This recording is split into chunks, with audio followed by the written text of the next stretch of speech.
Samsung Galaxy S5. Si on regarde tout de suite au niveau du dos, si le design vous paraît changer, les matières sont restées les mêmes. On est sur du plastique. Le smartphone est tout en plastique. Donc exit l'aluminium.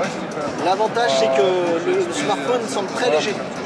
Alors au niveau de l'appareil, on est sur un écran de 5,1 pouces en Super AMOLED Full HD.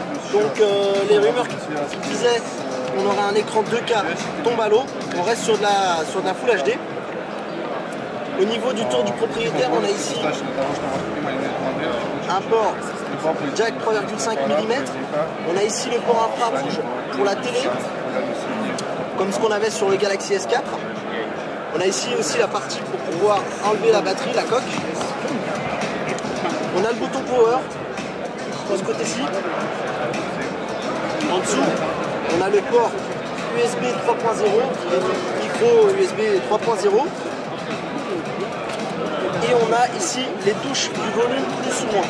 Donc un form factor qui reste assez proche du Samsung Galaxy S4. Je suis arrivé sur cet écran, je vais en profiter tout de suite. On a ce qu'on appelle le mode enfant, qui permet de sécuriser le smartphone et de mettre l'enfant dans un univers sécurisé. Il n'a accès qu'à ses contenus. Donc voilà ici. Et on peut quitter ici grâce à un code. Au niveau des caractéristiques, on en sait légèrement plus. On sait que c'est un quad-cœur cadencé à 2,5 GHz. Il ne précise pas le SOC. À mon avis, on peut parier sur un Snapdragon 801 qui est cadencé à 2,5. On n'a pas de précision sur la RAM. On peut parier sur du 2 ou 3 Go. Le smartphone est compatible Bluetooth 4.0. Au niveau de l'autonomie, Samsung fait des promesses et il a intégré pour cela une batterie de 2800 mAh. L'écran est très joli à l'œil nu, ça c'est toujours pareil hein, chez Samsung avec la molette. Les couleurs sont très flatteuses. Au niveau, si on regarde dans les paramètres de l'appareil, c'est là où il y a eu une légère refonte de l'interface graphique.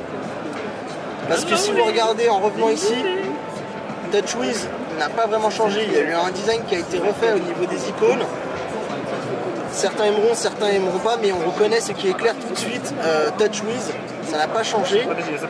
Samsung est resté fidèle à la personnalité de sa surcouche. Donc si on retourne dans les paramètres, c'est là où ici ça change. C'était là où est-ce qu'on voyait les leaks un peu, donc avec ces fameuses icônes arrondies. Donc si on regarde au niveau des infos,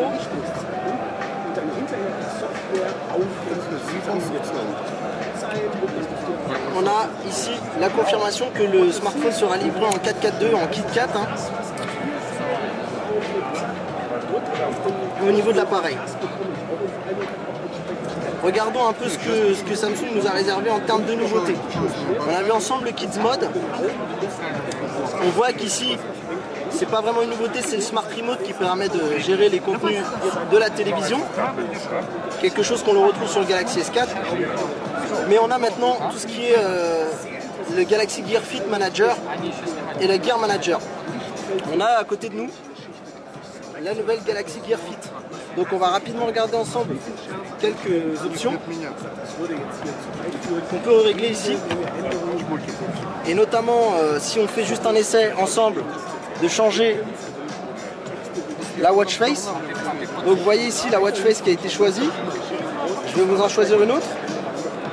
Hop, le changement a été fait.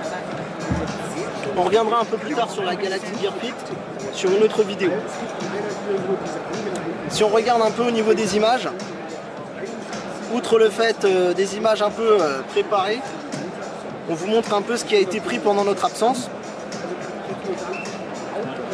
C'est plutôt convaincant. C'est plutôt l'appareil, le capteur semble être très très bon. Au niveau des lumières, tout ça, ça semble bien. L'exposition est bonne. Les couleurs semblent naturelles.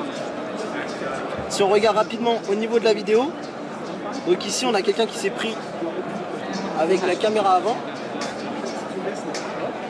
Bon, ça reste toujours un petit peu encore en deçà. Hein.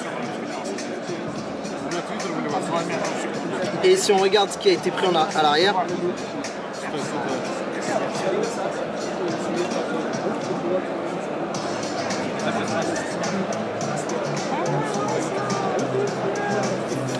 donc voilà. Voilà, ça a l'air pas mal. Ça a l'air pas mal, mais bon, je vous avouerai que pour l'instant, on attend de voir, il faudra vérifier parce que c'est pas non plus transcendant. Mais il faudra attendre les tests pour confirmer cette impression. On va maintenant attaquer la partie sécurité de l'appareil, les nouveautés notamment. Et on voit qu'ici on a le finger scanner qui vient avec le lecteur d'empreintes qui est fourni maintenant sur le Galaxy S5. Si on rentre sur Finger Manager pour paramétrer, on voit ici qu'il faut passer le doigt, glisser de l'écran jusqu'au bouton. Et Ladies and gentlemen, please join us upstairs in the Unpack Lounge, where refreshments and a light buffet is being served. Pour pouvoir rentrer son empreinte et valider. On va maintenant vous parler de la partie santé et notamment des nouveautés au niveau de la santé, puisque maintenant on savait que avant il existait le S-Health qui permet de gérer le nombre de pas, ce que l'on mange, bref, avoir un suivi de son activité quotidienne. Samsung cette année sur son Galaxy S5 l'a incorporé d'un capteur d'empreinte. Ce capteur d'empreinte il se situe au dos de l'appareil, ici, et en posant le doigt, on va regarder ce qui s'y passe.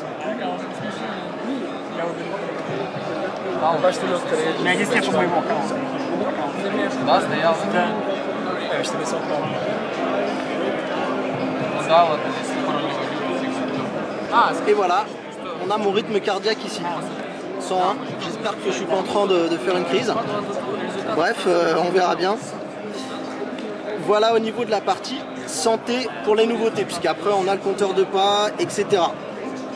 C'était une rapide prise en main du Galaxy S5, hein, bien entendu, on aura un test à vous proposer sur Android MT, donc on reviendra en profondeur sur les changements.